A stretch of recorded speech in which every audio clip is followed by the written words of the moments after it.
saudara-saudara, makanya jangan heran bapak-bapak yang ada di sini pasti rata-rata kebanyakan anak-anak kalian kalau cium tangan kepada kalian bukan di hidung, cium tangan kalian di pipi, cium tangan kalian di dahi, itu masih mending kena.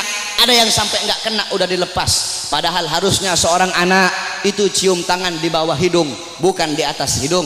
Cium tangan di bawah hidung, kemudian dihirup udara tangan itu, tangan orang tua. Begitu cara anak-anak cium tangan. Tapi kenapa anak-anakmu cium tangan di pipi, anak-anakmu cium tangan di dahi? Karena kalian sebagai orang tua tidak pernah mendidik anak-anak kalian dengan didikannya Nabi Muhammad SAW. Jangan heran anak-anakmu melotot di hadapan kalian, anak-anak kalian membantah perintah kalian. Ada zaman sekarang anak bunuh bapak, anak bunuh ibu, anak masukkan ibunya dalam penjara.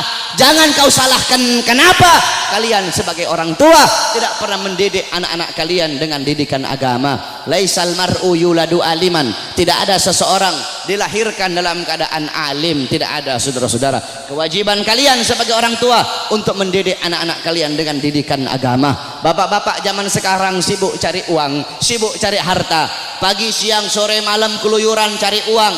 Untuk apa? Untuk ngasih makan jasmani anak-anaknya. Untuk apa? Untuk memberi makan jasmani anak-anaknya. Tetapi lupa kalian beri makan jiwa, hati, tidak apa. Jiwa anak-anak kalian, hati anak-anak kalian, ruh anak-anak kalian lupa kalian kasih makan. Apa makanan hati bagi anak-anak kalian? Makanan hati bagi anak-anak kalian adalah ilmu. Hati 3 hari tidak kena ilmu, hati itu mati. Maka tanyakan kepada diri kalian sebagai orang tua, telah berapa lama kalian menjadi sebab hati anak-anak kalian mati? Kenapa anakmu tidak kau masukkan pondok? Kenapa anakmu tidak kau masukkan pesantren? Kenapa anakmu tidak kau ajarkan Quran? Kenapa kau lebih pentingkan SD-nya, SMP-nya, SMA-nya? Bukan berarti tidak boleh sekolah SD, tidak boleh sekolah SMP, tidak boleh sekolah SMA. Tidak apa-apa sekolahkan anakmu SD, SMP, SMA. Tetapi agama jangan kau belakangi, Al-Qurannya jangan kau belakangi. Kenapa anakmu tidak mondok? Aduh, saya lebih milih sekolah. Kalau nanti anak saya mondok, bagaimana masa depannya nanti? Orang tua goblok itu kalau ada yang seperti itu, saudara-saudara. Kalau anak saya mondok, anak saya jadi ustadz, anak saya jadi Quran, jadi ahli Quran, gimana masa depannya nanti? Gimana nasibnya? Orang tua goblok itu kalau ada yang seperti itu, saudara-saudara. Kau lihat zaman sekarang, SD, SMP, SD udah tahu mabok, SD udah tahu melacur, SD udah tahu zina. Itu SD, bagaimana SMP-nya? Itu SMP, bagaimana SMA-nya? Saudara-saudara, jangan kau pentingkan pendidikan dunia anak-anakmu, tapi lebih pentingkan pendidikan akhirat anak-anakmu. Didik dengan didikan Nabi. Adabani Rabbi fa ahsana ta'dibi. Allah yang mendidikku, Allah yang mengajariku, sehingga sebaik-baiknya pendidikan adalah pendidikanku. Nanti ini tanggal 13, besok tanggal 14, kau lihat yang paling banyak merayakan Valentine di jalan-jalan, saudara-saudara. Yang paling banyak merayakan Valentine bukan orang Kristen. Yang paling banyak merayakan Valentine bukan orang Buddha, bukan orang Hindu, bukan orang Katolik, bukan Yahudi, bukan Nasrani. Yang paling banyak merayakan Valentine di Indonesia adalah anak-anak kita, saudara-saudara, anak-anak Islam, putra-putri Islam, putra-putrimu yang paling banyak merayakan Valentine. Valentine itu adalah harinya orang-orang Romawi. Valentine itu adalah mengenang kematian si Santa Valentino atau siapa itu namanya orang-orang Romawi itu. Man tasyabbaha biqaumin fahuwa minhum. Kata Rasulullah, barang siapa yang mengikuti suatu kaum, maka dia sama dengan kaum tersebut. Engkau mengikuti orang Romawi, engkau mengikuti orang Barat, engkau mengikuti orang kafir, mengikuti budaya mereka, mengikuti adat istiadat mereka, mengikuti hari-hari besar mereka, engkau sama seperti mereka. Mereka dilaknat, engkau pun akan dilaknat oleh Allah Subhanahu wa taala. Memang betul kata Nabi Muhammad. Nabi Muhammad SAW, beliau pernah bersabda, la taqumus saah. Kata beliau, tidak akan terjadi hari kiamat, kata beliau, hatta sehingga kata beliau, ta'khuda ummati, umatku itu mengambil jejak, umatku itu mengikuti jejaknya siapa? Jejaknya orang-orang sebelum mereka. Jejak orang-orang sebelum mereka, kata Nabi Muhammad SAW. Shibran bi shibrin, sejengkal demi sejengkal, kata Nabi Muhammad. wa dhira'an bi dhira'in, sehasta demi sehasta, kata Nabi Muhammad.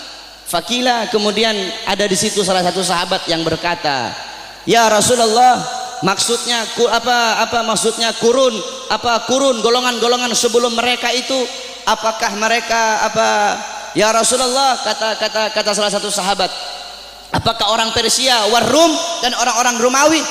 Apa kata Rasulullah SAW? Siapa lagi kalau bukan mereka? Lihat, yang dikatakan Nabi Muhammad SAW betul. Nanti ada nanti kiamat tidak akan terjadi, kiamat itu tidak akan datang nanti sebelum umatku itu sampai, sehingga umatku akan mengikuti orang-orang Romawi dan orang-orang Persia, baik gaya pakaian mereka, mengikuti hari-hari besar mereka, kata Rasulullah SAW. Maka ketika itu sudah terjadi, berarti itu adalah salah satu daripada tanda-tanda kiamat. Oleh karena itu, saudara-saudara sekalian yang dimuliakan oleh Allah, didik kau punya anak-anak dengan didikan Nabi Muhammad. Begitu juga ibu-ibu zaman sekarang ini, mereka tahu di mana letak kursi mereka, di mana letak dapur mereka, di mana letak tempat make up mereka, tapi mereka tidak tahu di mana letak anak-anak perempuan mereka. Anak-anak perempuan kalian biarkan berjalan dengan laki-laki yang bukan muhrim. Anak-anak perempuan kalian biarkan telanjang. Anak-anak perempuan kalian biarkan membuka aurat. Saudara-saudara, Hadramaut melahirkan para aulia. Bumi Hadramaut itu melahirkan para wali, melahirkan para aulia, fuqaha, ulama. Kenapa? Itu tidak terlepas dari wanita-wanita yang ada di sana. Bagaimana wanita yang ada di sana? Wanita yang ada di sana seumur hidup mereka cuma keluar 3 kali. Seumur hidup mereka keluar cuma 3 kali. Pertama, ketika mereka masih kecil, keluar bersama bapaknya.